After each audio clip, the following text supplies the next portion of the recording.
Well, I think the 5.1 mix always brings something to the thing, and I think the more expansive pieces benefit from it more than anything, the dominoes and the tonights, because you can place things, they sound really, really good. Mama, I think, sounds really good now, In terms of obviously the stereos are less different on this than they were on the previous ones because the quality of the final recordings was better. But it gave us a chance to revisit them, and I think some of them we've been able to do a bit more too, which is quite fun. But I think the 5.1, I mean, if you've got the system, and I suppose if you've bought this, you're hearing me speak, you may well have a system that can play it back.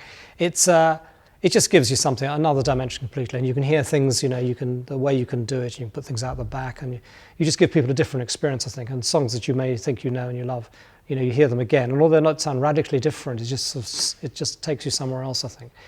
And we had a lot of fun doing it. I mean, it's been a lot of work, I mean, I know Nick's done the majority of the work, but I've been involved in every track, really, because perhaps I care more than the others, I don't know, but I just felt that someone had to be there from the group every time because there were little things that got lost otherwise. And I've really enjoyed the whole experience. There's been so many good moments on there, and I think I was very happy to do it. I've left all the old mixing much more to Tony, and I have a slight problem actually with it. I feel it makes me live in the past too much. I enjoy hearing it, but to sort of go in and work on them every day, it's sort of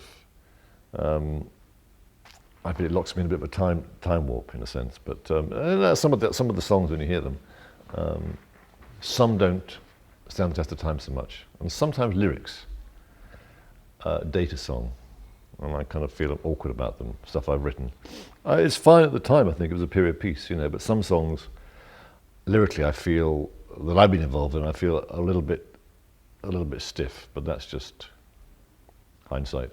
Sometimes, with so many records out there, and especially when you've got a big history of recorded work like we have, sometimes it's, apart from the fact that they sonically sound better, and so it's interesting to hear things in a slightly different, sounding a different way. It presents itself in a different way. I think it's a reminder. It's a little bit of a nudge in the ribs that did you forget about that album? Forget about that album, Yeah, I think it's an opportunity for people to go out and kind of just, okay, I missed it the first time, and now it's an opportunity to go and listen to it, and it sounds better. So. The justification really of doing it was that the surround sound mixes are fun to do, and I hope in time they'll have more value in terms of as more and more people get the surround sound.